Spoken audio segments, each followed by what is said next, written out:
Right, quick how-to on making your games look better on your TV. And we do mean quick, it'll only take you a couple of minutes. The problem is that all those nice processing modes that your TV's got for making DVDs and Blu-rays look better actually have the opposite effect with your games. Thankfully, most TVs these days have a game mode. The first thing you need to do is find that. Some TVs will have a button on their remote that just says something like scene or viewing mode or something like that, which might be a nice shortcut for your gaming mode. But otherwise, it'll probably just be a case of pressing menu, going to the picture options, and in the case of this telly, which is the new Panasonic DT30, the viewing mode option is right at the top. So just changing that from normal, which we already calibrated for our films, down to game. And the good thing is it leaves all of your previous settings intact. Now, as long as the game mode's half decent, it will have turned off all of those horrible processing modes, especially the motion processing.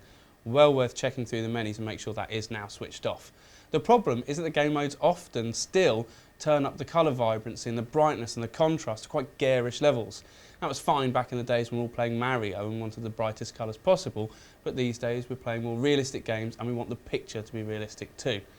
Now you could just pop a THX calibrated disc like this one into the PS3 or Xbox 360, but you'll probably find that will set the brightness and contrast a bit low and you have to adjust it every time you start a game. A better thing to do is find a game that's got a decent set of picture options built into its options menu. Oh, I'm getting pressured here. There we go, go on lads. Ah! We actually play a heck of a lot of FIFA 11 around here, and its picture calibration options are pretty good. So if we just go to My FIFA 11, you'll find these in the options menu of whatever game you're playing. Most games have them now. So we're going to go to Settings and Profile and Video Calibration, and it's got two options here, brightness and colour. Go straight for the brightness one. Now this Panasonic is actually pretty good. You'll probably find that the game mode on another telly is much, much brighter. But I still think we could stand to drop the contrast slightly and up the brightness slightly. Quite rare you need to up the brightness on a game mode, but that's the case here. So we'll just tweak that a little bit there, and tweak that a little bit there, and we're just about there.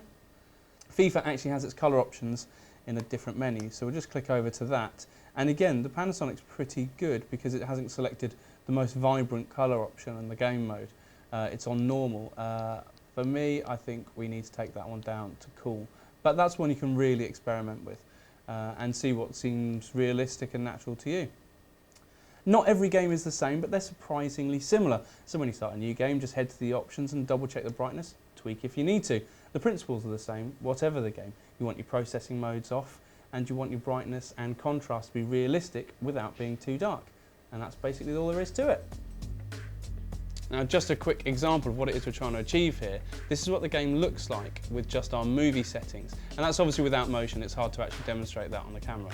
But that's what it looks like usually. Now, if we go to menu and select our trimmed game settings, this is what we get.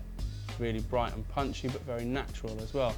And because we've turned off those motion processing modes, it'll perform better too.